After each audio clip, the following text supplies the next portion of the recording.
Nah, ini menimbulkan protes orang Arab. Kami juga mendukung Inggris, kira-kira seperti itu. Karena sertifikat ini satu bukti bahwa turun-temurun tanah ini miliknya Milik orang Israel. Tuan Samuel tadi, Tuan Samuel dari Palestina tadi. Dikasihlah. Tapi persoalan negara ya negara. Intelijen mereka itu menyimpulkan bahwa pusat dari pergerakan meluncurkan roket-roket itu dari Gaza. Kalau kita tidak ikut serta di dalam menyelesaikan kelompok garis keras dari manapun juga, itu kita menjadi sasaran berikutnya. Selamat pagi semua rekan-rekan di Apa Cerita. Dengan saya Surya kembali menyapa Anda. Hari ini saya ketemu mengundang bintang tamu yang sangat luar biasa. Pak Bambang Nurseno. Tahu nggak, dia ahli teologi loh, ahli sejarah. Dia juga banyak pengalamannya. Kita mau berbincang-bincang dengan narasumber kita tentang keadaan hari-hari ini. Perang, keadaan tentang Israel seperti apa, kita mau gali. Bapak kita yang satu ini, sangat luar biasa. Selamat pagi, Pak Bambang. Terima kasih sudah datang ke studionya Gantari TV, Pak. Ya, gimana perjalanan dari Jakarta? Dari Jakarta itu Manado, Pak? Dari Manado. Dari Manado ya, dari Manado datang ke Medan, saudara-saudara. Bapak ini sangat mencintai banyak orang supaya orang lain mengerti tentang sejarah yang sebenarnya. Pak, kita mau tanya Pak, yang kira-kira yang terjadi Pak, ini lagi viral ini. Iya. Sebenarnya seperti apa sih Israel itu sebenarnya? Apakah itu sudah jadi negara atau seperti apa? Israel itu terbentuk, lalu pengen kita tahu nih, pemirsa pengen tahu Israel seperti apa, Palestina seperti apa. Monggo Pak. Iya. Sebenarnya kalau kita bicara tentang konflik Israel-Palestina itu sudah cukup lama ya. Tapi peristiwa itu tidak hanya bisa dilihat dari berdirinya negara Israel tahun 1948 saja. Tapi mesti dilihat dari sejarah yang sangat panjang. Paling tidak itu mulainya Perang Dunia Pertama. Tapi sebelum itu sebetulnya sudah ada gerakan-gerakan di kawasan Timur Tengah yang itu mesti dilihat satu demi satu. Misalnya eksistensi dari rakyat Palestina. Yang disebut Palestina itu sebetulnya adalah penduduk yang tinggal di provinsi Palestina. Dan waktu itu provinsi Palestina itu adalah bagian dari Turki Utsmani. Jadi pemerintah Ottoman, Khalifah Utsmaniyah. Nah, kemudian sebaliknya kita juga bisa melihat bagaimana eksistensi bangsa Yahudi. Jadi ini sejarah yang lebih panjang lagi. Tahun 135 Masehi ketika Kaisar Hadrianus itu mengalahkan perang Yahudi kedua, di mana seorang patriotik atau seorang tokoh revolusi Yahudi yang namanya Simon Bar Kokhba sempat mendirikan satu kerajaan merdeka antara tahun 132 sampai 135. Menerbitkan mata uang ya, dan mata uang itu tertulis dalam huruf Ibrani Paleo Hebrew. Karena itu mengenang bagaimana kejayaan Raja Daud dan Raja Salomo. Ditulis di situ Lehorot Yerusalem, demi pembebasan Yerusalem. Tapi toh akhirnya kerajaan yang hanya berumur 3 tahun ini akhirnya dikalahkan kembali oleh Roma, dan sejak saat itu orang Yahudi tidak boleh tinggal di kota suci Yerusalem. Mereka diusir keluar, baik itu orang Yahudi yang menganut agama Yudaisme maupun orang-orang Kristen Yahudi itu tidak boleh tinggal di Yerusalem. Hanya orang-orang Kristen bukan Yahudi boleh tinggal di Yerusalem. Karena kalau orang Kristen bukan Yahudi itu tidak memiliki nasionalisme dianggap kurang nasionalis ketimbang kalau orang Yahudi Kristen. Akhirnya diusirlah dari seluruh kota Yerusalem kecuali setahun sekali. Mereka boleh mengunjungi Yerusalem pada saat perayaan atau hari perkabungan yang namanya Tis'a B'Av, yaitu 9 bulan Ab. Itu saat runtuhnya Bait Suci yang pada era sebelumnya tahun 70 Masehi. Tepatnya tanggal 9 bulan Ab yang paralel dengan tanggal 5 Agustus tahun 70 Masehi. Dan itu sumbernya tercatat di dalam sumber Yahudi sendiri yang namanya adalah Megillot Ta'anit, gulungan puasa. Juga ditulis dalam karya sejarawan Flavius Josephus yang merekam peristiwa tentang kekalahan Yahudi pada saat perang Yahudi pertama. Lalu setelah perang Yahudi kedua, maka orang Yahudi diusir keluar dari Yerusalem, kecuali tanggal 9 bulan Ab mereka diperbolehkan untuk meratap di tembok barat, Hakotel Hama'arifi yang dikenal oleh orang-orang non-Yahudi sebagai tembok ratapan. Setiap tahun sekali. Lalu nama Yerusalem dihapus. Kenapa itu Pak? Iya, karena Yerusalem itu selama masih nama Yerusalem itu ada, mereka ingin kembali ke kota Daud itu. Karena itu membangkitkan nasionalisme, patriotisme, bisa menggerakkan peperangan lagi. Maka kota Yerusalem itu diganti namanya dengan Alia Capitolina. Dan itu sekitar tahun 170 dicatat oleh sejarawan yang namanya Dio Cassius. Nah, Dio Cassius itu menulis buku yang berjudul Historia Romana. Nah, kemudian berikutnya nama Israel harus dihapus.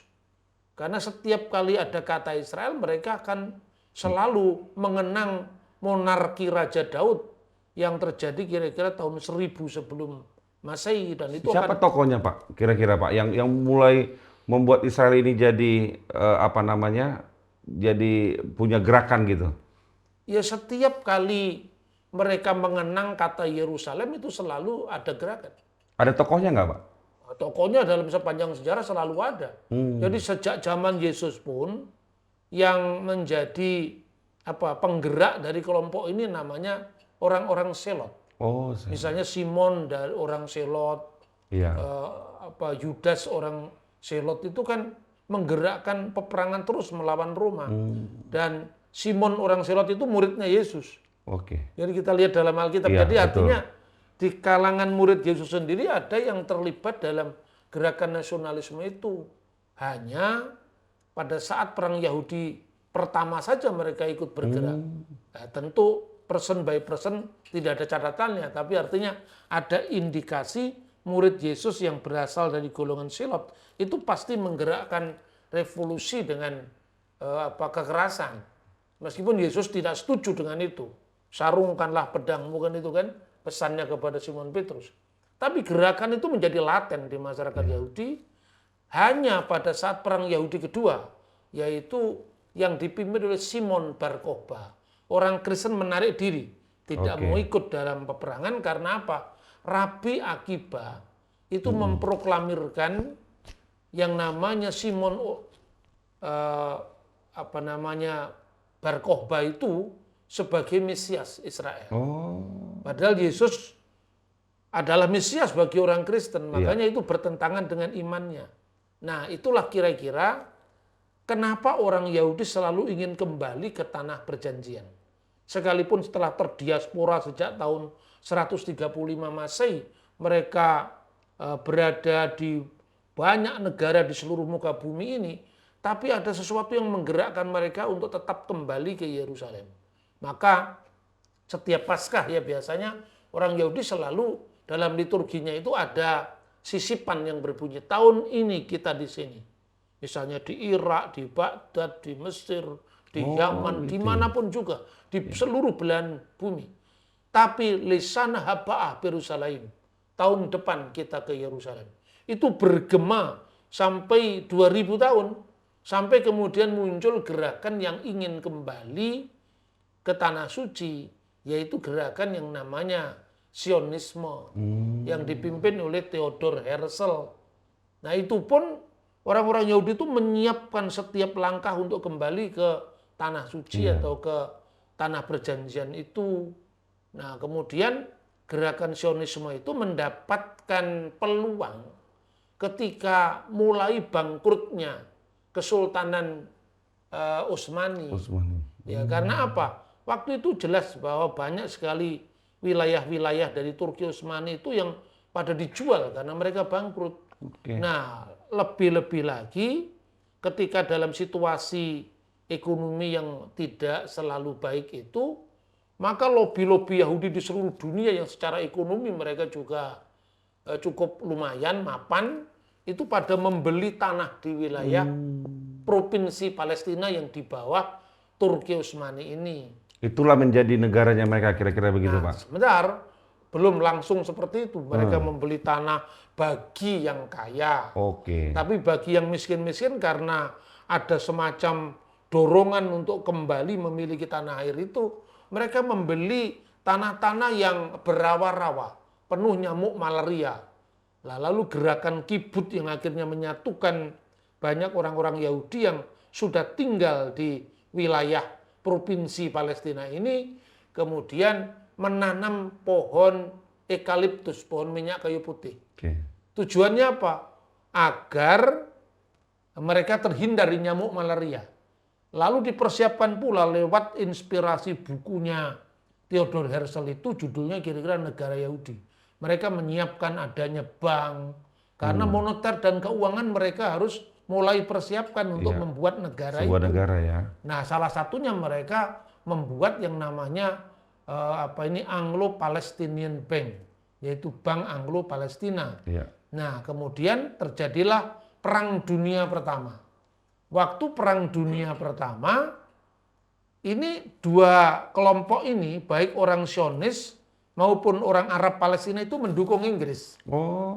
Ya waktu itu kan Inggris, Prancis dan sekutunya Amerika misalnya, itu berhadapan-hadapan dengan Jerman dan Turki berada di pihak Jerman. Terjadilah Perang Dunia Pertama.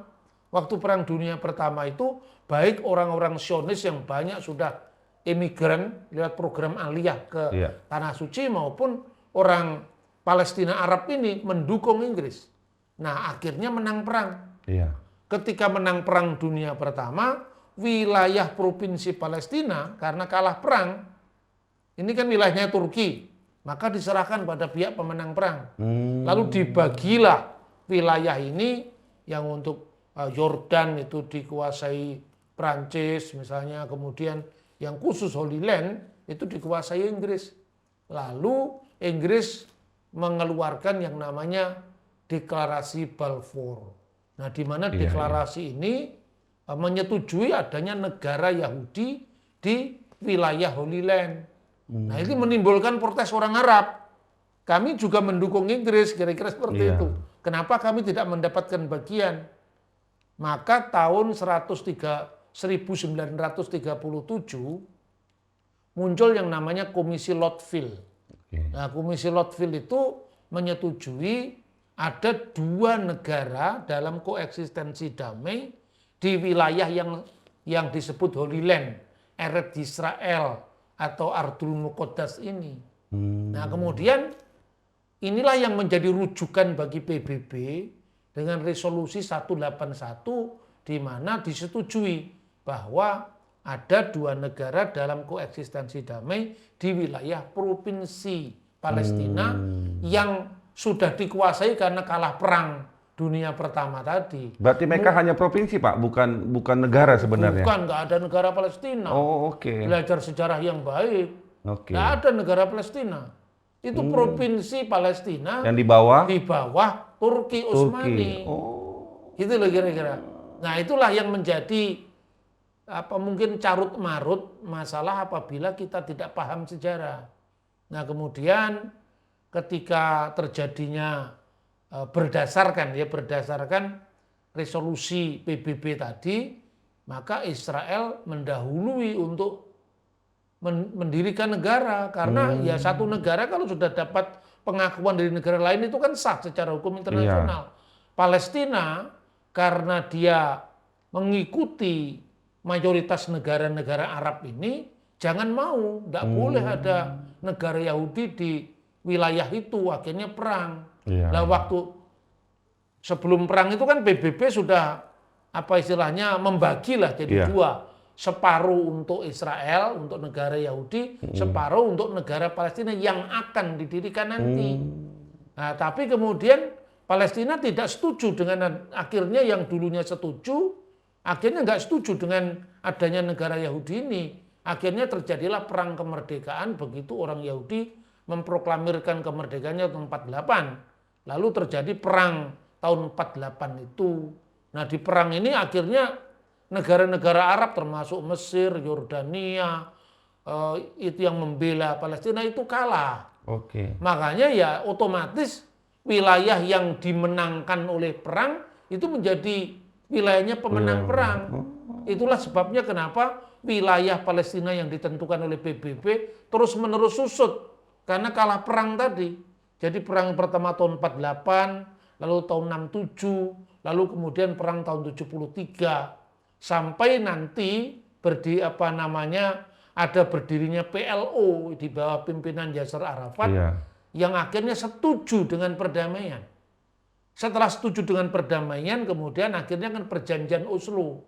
Perjanjian Oslo itu tahun 1993 diakui adanya negara otoritas Palestina. Makanya sekarang Palestina ada negaranya, cuman negara ini belum sempurna karena belum punya tentara. Tapi sudah punya dubes di negara-negara sahabatnya termasuk kita Indonesia. Nah, saya kira itu. Jadi kita tidak bisa melihat dari satu sisi saja. Apalagi konflik yang terakhir ini kan sebetulnya bukan konflik Israel dengan Palestina. Ini konflik Israel dengan Hamas. Dan Hamas tidak mewakili Palestina. Ini terbukti dari apa yang disampaikan oleh Presiden Palestina Mahmud Abbas sendiri bahwa Hamas tidak mewakili pihak Palestina itu. Nah, kira-kira seperti itu ya. Nah, sekarang kan dukungan orang kan berbondong-bondong nih. Palestina. Menurut Bapak seperti apa sih sebenarnya? Maksudnya sampai ngedukung sampai apakah ini hanya karena kesamaan agama atau kemanusiaan? Sisinya di mana menurut pandangan Bapak?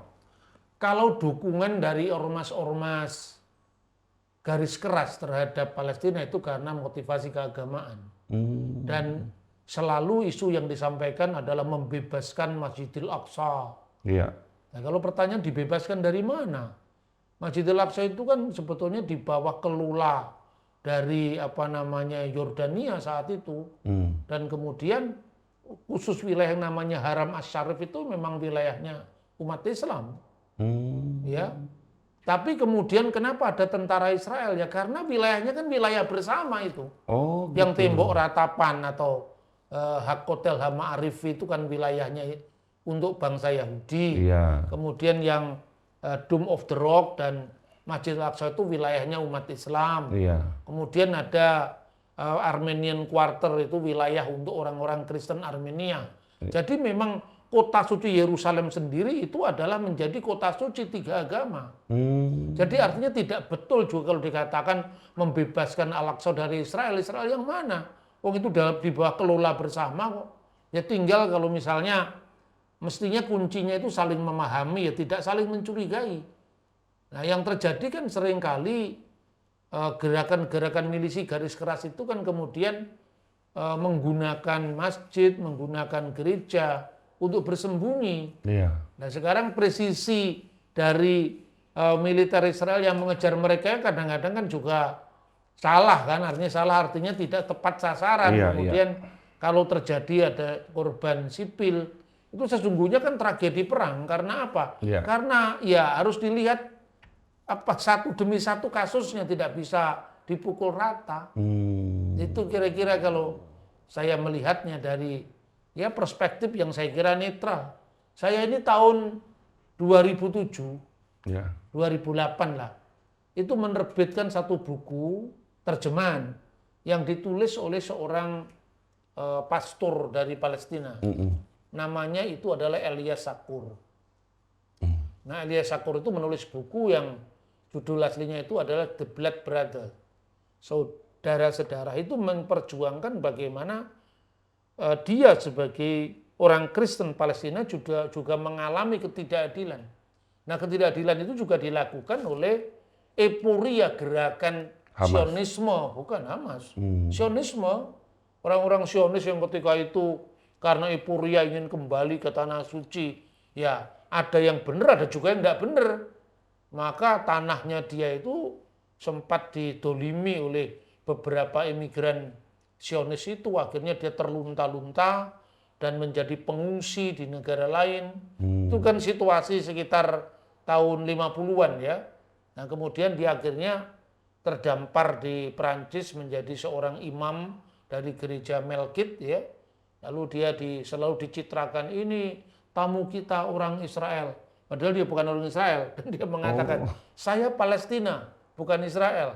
Terus kemudian, tidak bisakah kamu sehari ini aja ngaku Israel? Karena dukungan terhadap negara Yahudi itu kuat sekali pada saat itu. Tapi situasi sekarang kan sudah berubah. Setelah perjanjian damai ini, ya khususnya setelah Oslo ya, itu sesungguhnya ya orang bisa harus menahan diri satu sama lain kan. Itu kunci perdamaian. Lah kalau Hamas tidak mengakui negara Israel, dia nggak ngajak damai dong. Ya dia kan apa artinya kan tidak mengaku eksistensi negara Israel. Padahal perdamaian itu dilakukan mestinya Palestina mengakui Israel, Israel mengakui Palestina. Dan itu sesuai dengan perjanjian Oslo. Dan kemudian juga kalau PBB itu kan menjelaskan ya bahwa Yerusalem itu menjadi corpus separatum. Dan dia menjadi kota suci dari tiga agama. Nah kalau apa artinya kesepakatan-kesepakatan itu dijunjung tinggi, itu saya kira akan damai. Yang masalahnya salah satunya ya di kalangan Israel ada garis keras, ya di kalangan Palestina ada garis keras. Nah garis kerasnya Palestina itu menguasai wilayah Gaza. Sementara wilayah tepi barat itu dikuasai oleh kelompok nasionalis Palestina yang setuju dengan dua negara dalam koeksistensi damai. Sementara yang di Gaza ini, Gaza itu dulu dikuasai Mesir. Jadi itu punya siapa sebenarnya, Pak? Dulunya Mesir. Nah sekarang? kemudian ketika setelah dampak dari perjanjian damai itu diserahkan oleh Israel ke Palestina. Kan kemudian ketika Mesir kalah perang kan dikuasai sama Israel. Tapi karena konsekuensi dari perjanjian damai, Sinai kemudian diserahkan kembali ke Mesir. Tapi kemudian Gaza diserahkan ke Palestina. Ceritanya gitu loh. Tapi yang sekarang dibombardir nih sekarang nih, Pak. Sekarang kan kemudian sejak tahun 2004 itu kan kemudian setelah pemilu ya, setelah Arafat meninggal 2006 kalau tidak salah, itu kemudian ketika pemilu Hamas menjadi peserta pemilu menang di atas Fatah. Maka kemudian Ismail Haniyeh menjadi tokoh yang sekarang di Hamas itu. Lalu pecah ini Palestina ini. Jadi kelompok Fatah ini mengakui dua negara dalam koeksistensi damai tadi, sementara Hamas ini tujuannya menghapus Israel dari peta dunia. Ya enggak bisa dong. Ya itulah yang kemudian kasusnya kemarin itu kan. 7 Oktober itu yang disebut Black Sabbath itu. Di mana tidak ada perang, tidak ada apa-apa, situasi damai, tiba-tiba hanya dalam hitungan menit ya, itu ribuan roket seperti itu.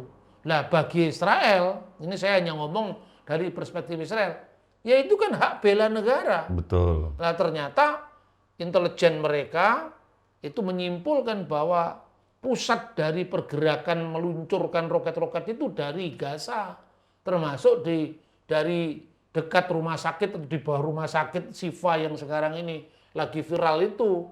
Nah itu kan sebetulnya hak Israel untuk bela diri, bela negara.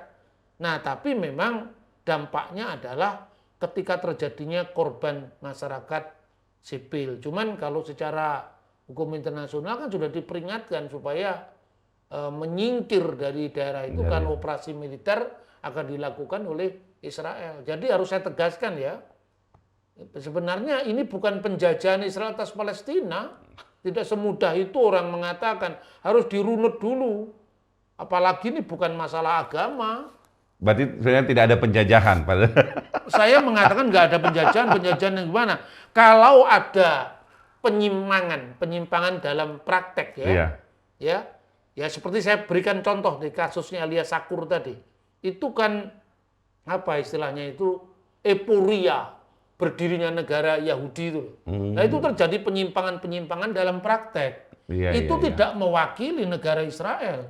Karena di dalam penyimpangan itu dimanapun juga ada. Saya sering bikin guyonan. Ketika zaman revolusi Indonesia itu, apa semua tentara rakyat itu menghadapi Belanda?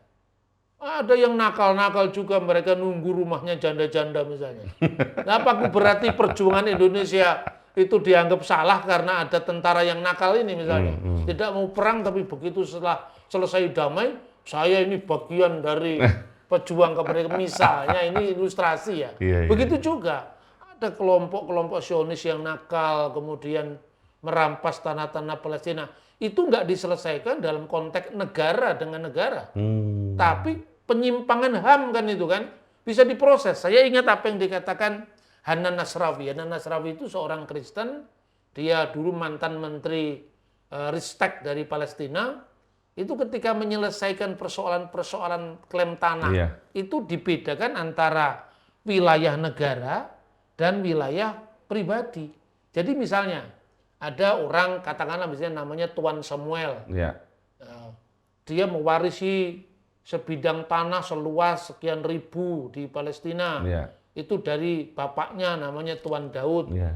Bapaknya Tuan Daud mewarisi dari misalnya Tuan Lewi misalnya. Sudah 3 generasi ini adalah miliknya keluarga saya.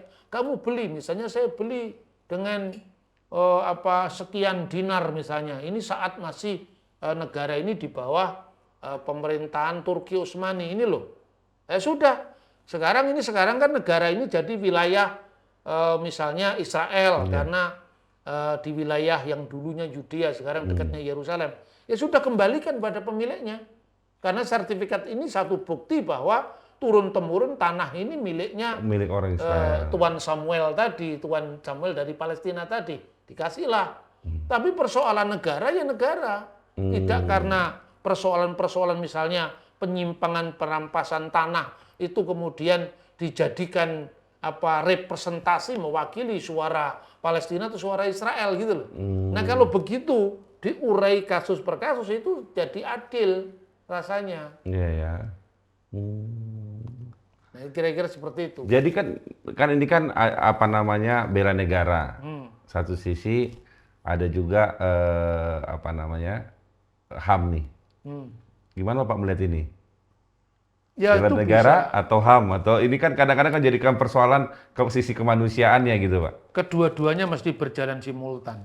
Oke. Jadi Israel juga harus bisa membuktikan bahwa operasi militer yang dilakukan itu ya semaksimal mungkin bisa membedakan, artinya supaya jangan korban rakyat sipil itu banyak ya, diminimalisir, memaksimalkan upaya itu. Tapi di pihak lain provokasi Hamas harus dihentikan dong, jangan terus-menerus menyebar provokasi seperti itu. Bagaimana terjadi perdamaian? Dia pertama kali meluncurkan roket. Iya. Nah, tapi kemudian bahkan banyak salah satu mantan pejabat negara kita memuji luar biasanya Hamas. Tapi begitu kemudian Israel menggunakan haknya bela negara untuk wilayah yang tiba-tiba diserang tadi, kemudian kita menyerukan gencatan senjata, itu juga tidak memberi ruang pada negara yang diserang. Nah, di mana PBB ketika Israel diserang dengan ribuan roket itu? Kenapa hanya diam? Kenapa baru setelah reaksinya Israel membalas, baru dia berseru? Itu satu. Termasuk juga negara-negara lain yang mendukung Hamas, ya.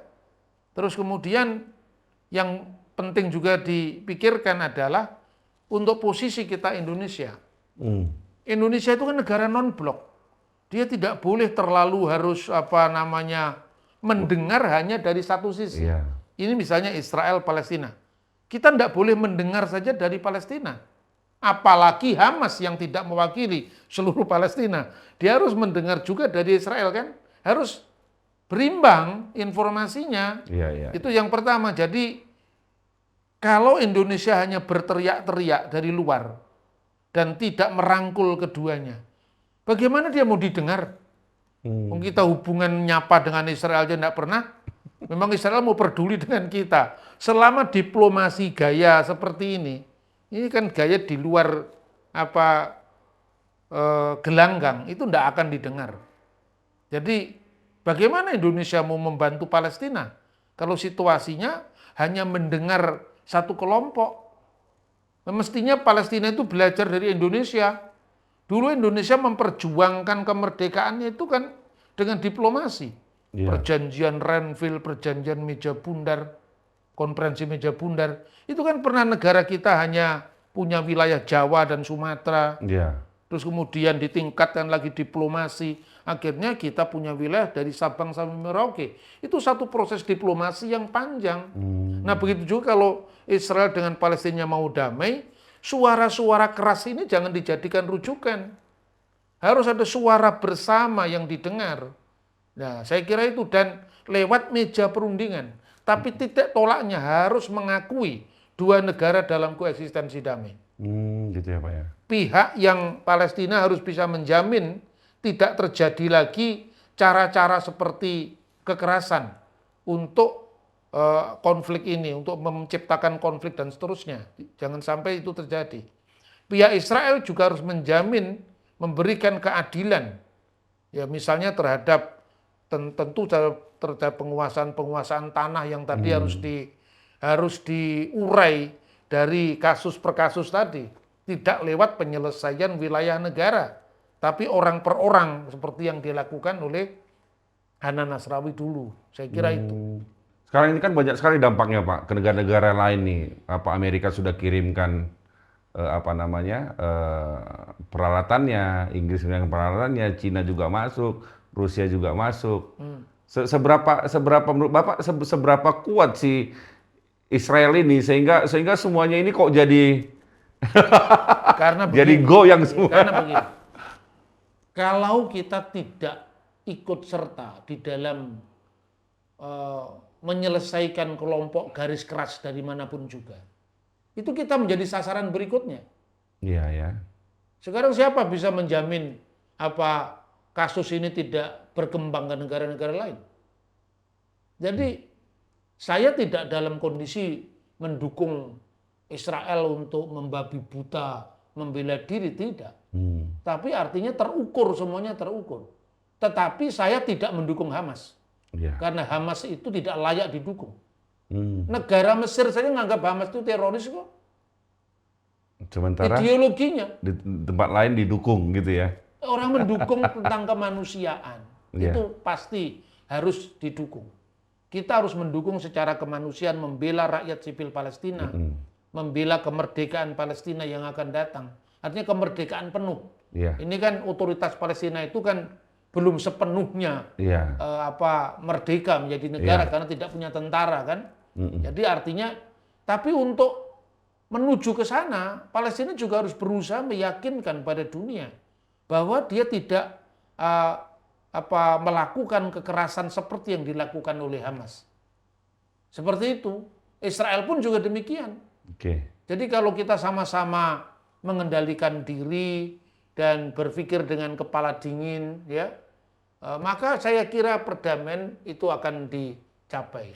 Terus kemudian persebaran hoax atau cerita-cerita bohong yang kadang-kadang ditelan mentah-mentah.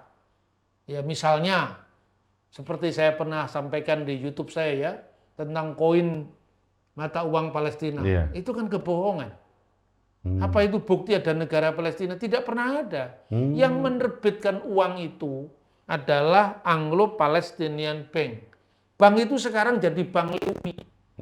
Itu ada ATM bersama. Kalau saya datang sering ke Mesir itu, sering ke Israel, kadang-kadang saya pakai ATM bersama itu, Leumi, Bank Leumi.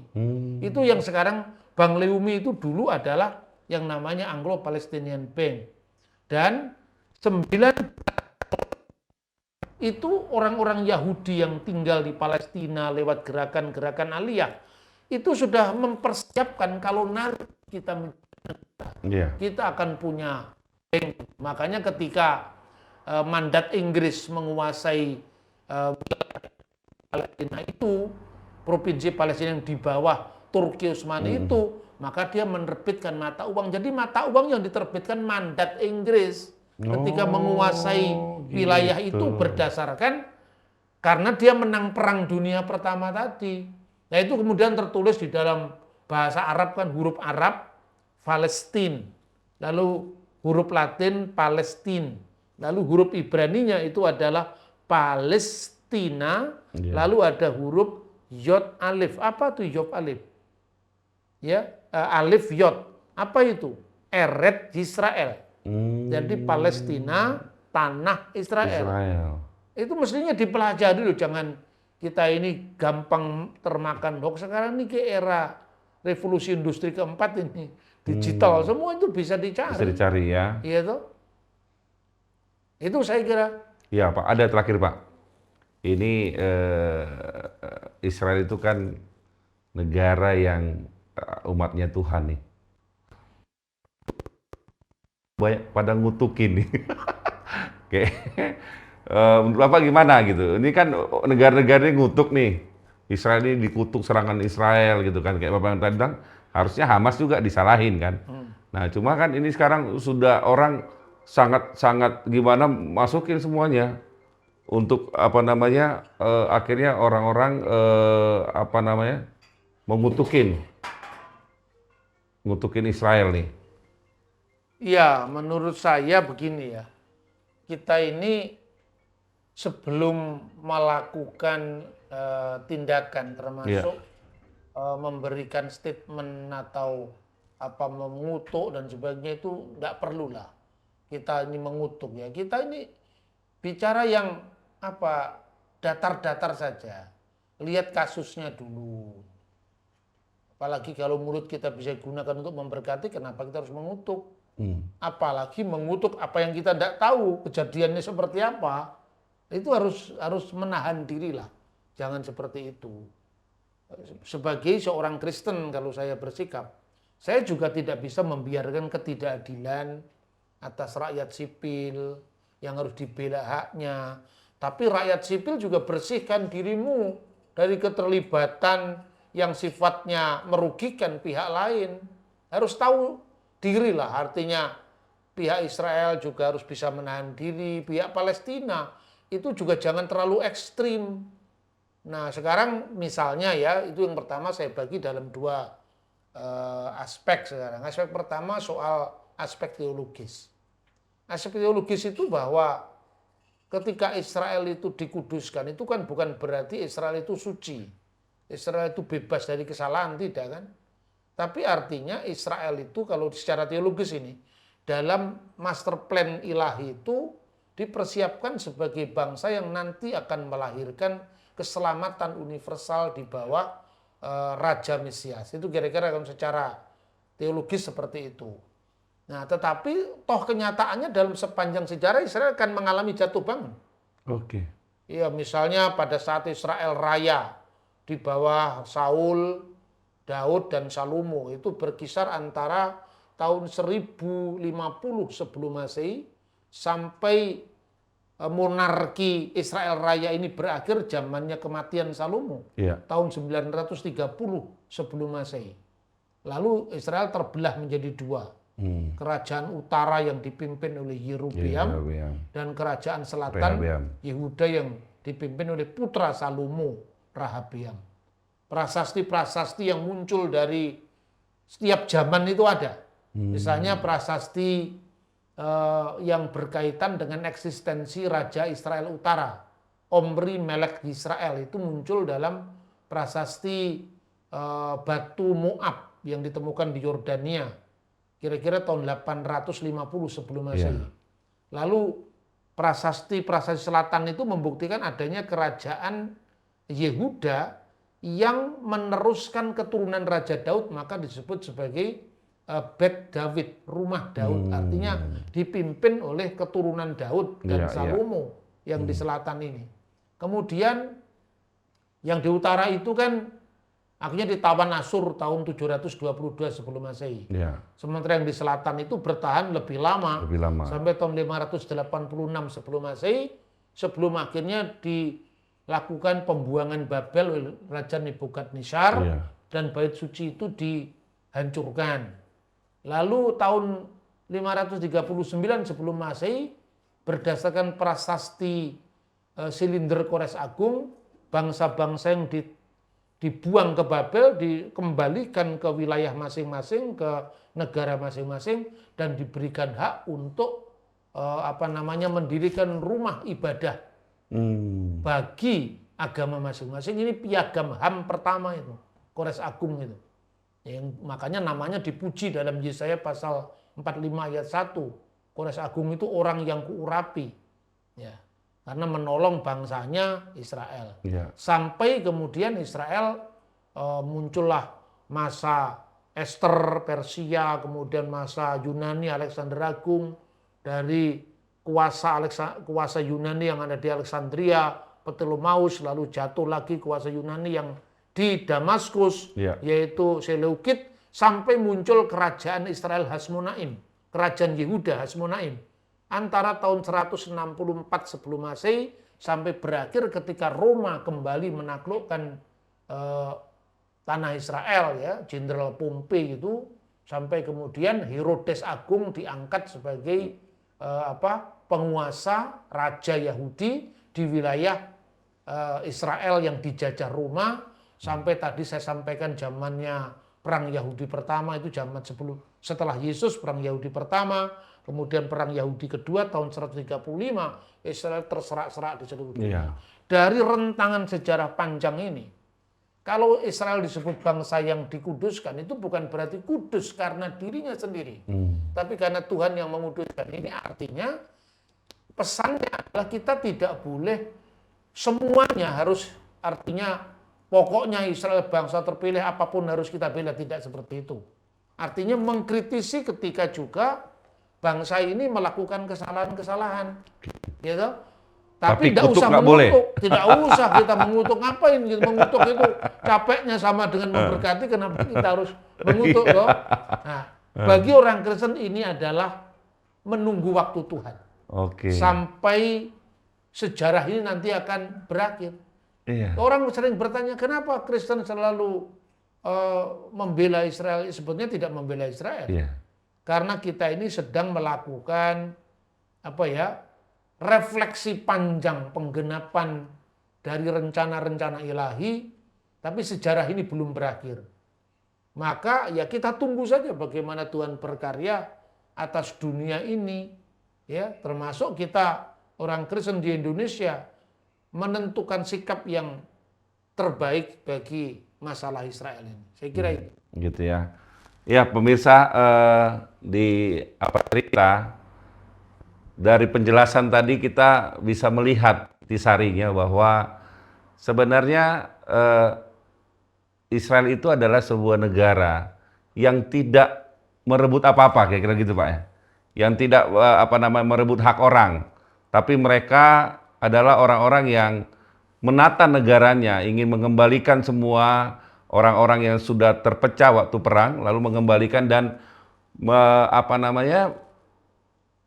membeli tanah, mengusahakan, semuanya itu mereka melakukan tidak dengan free, tapi mereka melakukan dengan biaya mereka sendiri, kesepakatan mereka sendiri. Jadi yang selama ini orang berpikir tentang penjajahan itu, menurut keterangan dari pakar sejarah ini, Pak Bambang ini, itu tidak ada penjajahan. Ya, termasuk yang sering dilakukan oleh kelompok banyak orang Indonesia yang mengatakan bahwa selama Palestina belum merdeka, kita tidak mengakui adanya Israel. Gitu? Dan itu dikaitkan dengan statementnya Bung Karno. Ya, saya sepakat.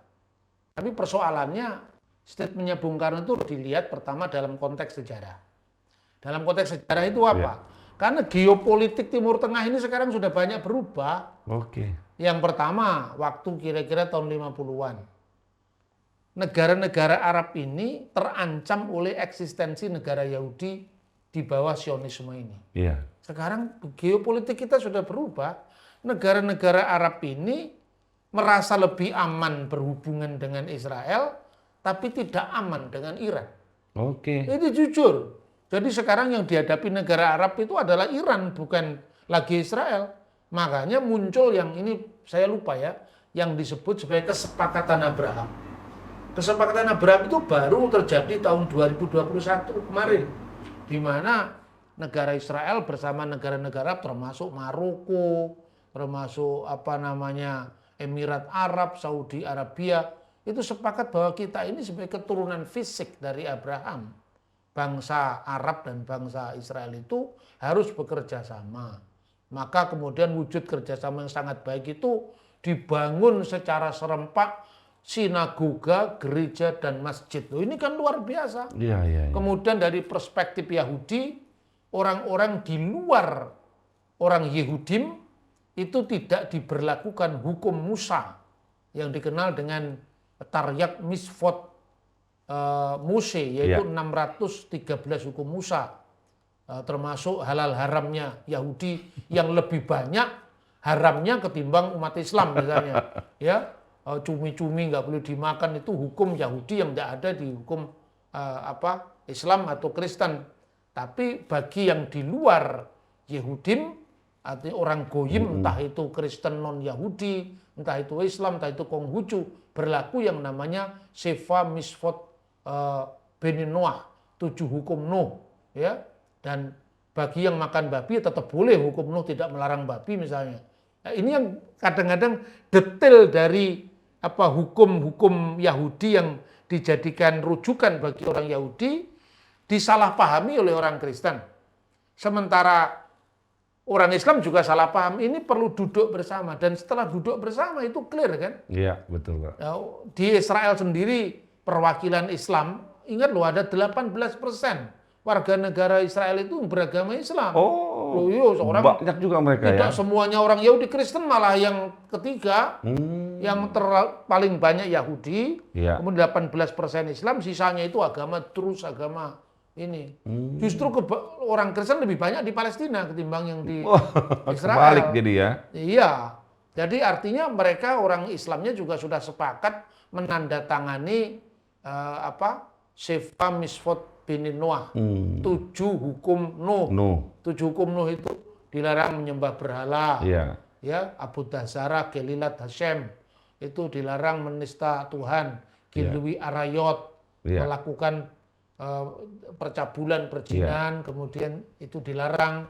Lalu ada gesel, tindakan kekerasan, pembunuhan, sefikut damim, pertumpahan darah, dan kemudian Evermin Hakai, memakan binatang yang mati dicekik, dan penyelenggaraan dinin mahkamah yang adil untuk 6 hukum yang pertama. Itu sudah disepakati. Makanya kalau Anda pergi ke Measyarim, itu ada traktat-traktat kecil 7 hukum Nuh, dan Vatikan juga setuju. Karena terakhir ini ada deklarasi kaum Yahudi Rabbinik, itu rabi-rabi yang berasal dari Amerika, Kanada, Israel. Mereka setuju bahwa kira-kira temanya melakukan kehendak Bapa Surgawi. Lalu Kristen dan Yahudi itu memiliki lebih banyak kesamaan ketimbang yang lain. Karena Kristen dan Yahudi itu kesepakatan rabi-rabi Yahudi sekarang ini sejak tahun 2017 itu sudah ditandatangani sekitar 60 rabi Yahudi di seluruh dunia. Pertama, bahwa orang Kristen memiliki kedekatan dengan Yahudi karena saudara dalam satu Taurat. Ya, karena kita ini beda penafsiran tentang Taurat, tapi Tauratnya sama. Kemudian yang kedua, Yesus itu menjadi seorang yang membawa Taurat kepada bangsa non-Yahudi. Makanya tidak ada tindakan yang lebih radikal dari tindakan Yesus tentang hukum Taurat. Itu yang diakui oleh deklarasi itu. Kemudian yang ketiga, penegasan bahwa umat Kristen tidak melakukan Abu Dzarah, tidak melakukan penyembahan berhala. Jadi kita kalau menilai, jangan menilai dari ada orang meludah ketika jalan salib, terus kemudian digelembungkan isunya seolah-olah Yahudi itu anti Kristen, kenapa kamu bela Israel? Orang jalan salib itu diludahi. Lah akhirnya kan sudah ditangkap sama Benyamin Netanyahu. Israel itu tegas dalam penegakan HAM. Jadi artinya kalau ada orang yang menghina agama lain, ya itu akan pasti diproses secara hukum. Ya kita aja yang enggak tegas. Ada gereja ditutup, ya pemerintah tidak bisa ngomong apa-apa. Jadi jangan mengkritik sebelum kita sendiri memiliki sikap yang adil terhadap misalnya orang Hindu, orang Kristen yang minoritas. Negara Israel tidak pernah ngomong tentang misalnya memaksakan definisi halal kepada orang yang bukan Yahudi, tidak pernah ada itu. Silakan kunjungi Yerusalem, silakan kunjungi Tel Aviv, khususnya di Yerusalem Tiberias yang kota religius. Kalau KFC itu ada warnanya merah itu lo kosher, tidak halal bagi orang Yahudi. Tapi kalau warnanya biru itu kosher, halal bagi orang Yahudi. Ya karena orang Yahudi tidak makan daging bersama susu induknya, makanya burgernya tidak boleh daging dicampur keju. Gitu ya. Tapi bisa berdampingan. Ini beda jauh dengan Indonesia. Indonesia itu bikin cerita yang aneh-aneh, program yang aneh-aneh tentang wisata halal. Ini halal bagi siapa? Kembalilah kepada sejarah bangsa kita. Coba baca itu yang namanya relip Karma Wibangga di Borobudur. Bagaimana di zaman kerajaan Sailendra Sanjaya di abad ke-8, orang sudah punya menu-menu makanan termasuk babi itu makanan raja. Ya, tapi tidak ada sapi. Kenapa sapi tidak ada di relip Borobudur? Karena sapi itu haram bagi orang Hindu. Jadi kalau di wilayah Bali jangan ngomong tentang Bali wisata halal, orang Hindu yang diharamkan itu sapi bukan babi kok. Ini negara kan Bhinneka Tunggal Ika. Jangan jadikan satu agama sebagai norma untuk mengatur agama yang lain. Betul, itu setuju, kuncinya. Pak. Selesaikan dulu masalah kita di Indonesia. Kok berlagak mau jadi pahlawan membela Palestina, apalagi dibela Hamas bukan Palestina. Kalau yang dibela Palestina oke lah, saya ikut. Tapi kalau Hamas, saya lebih baik tidur di rumah. Ya Pak, ya closing statement dari Bapak Pak tentang tentang dukungan terhadap Palestina yang tanda kutip agak ngawur kan.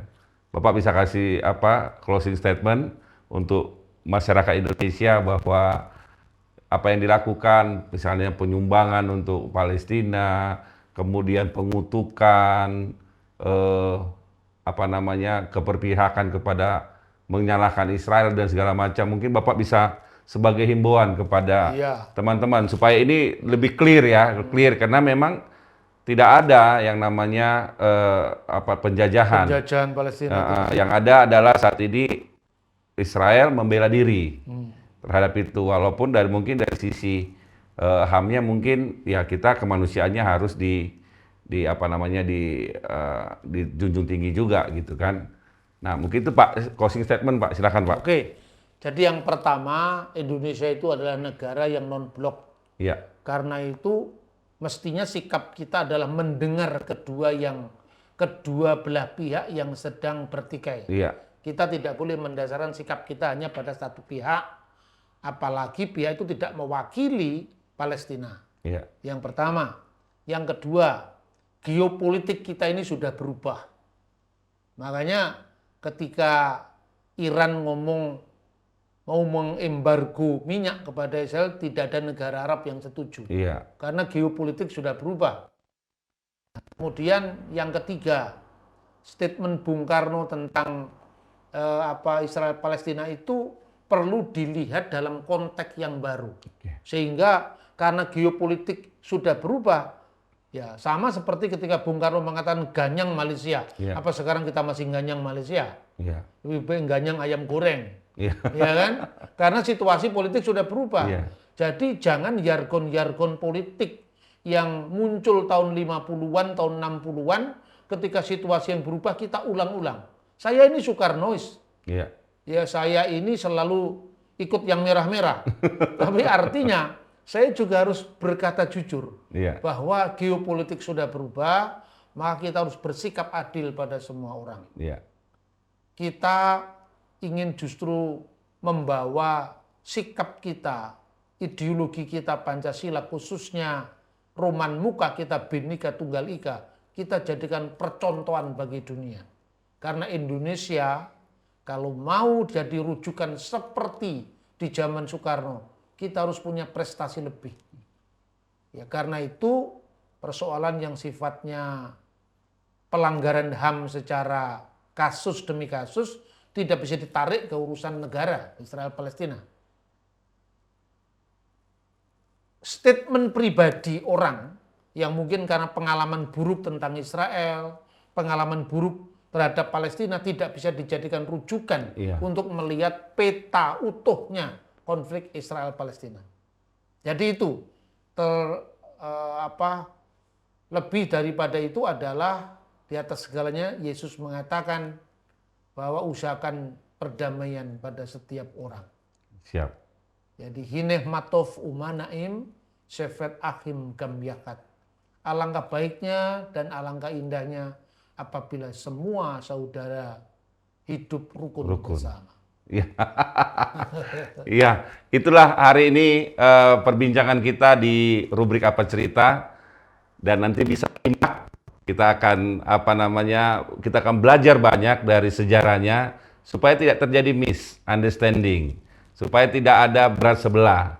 Kita Pak Bambang ini membukakan semua sejarah supaya kita tahu kita duduk di mana.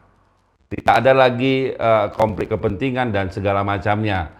Kita bisa menjadi orang-orang yang netral, yang lebih bijak ketika kita berpendapat ataupun mengeluarkan apa yang ada di pikiran kita, supaya tidak ada yang disakitin dan menyakiti.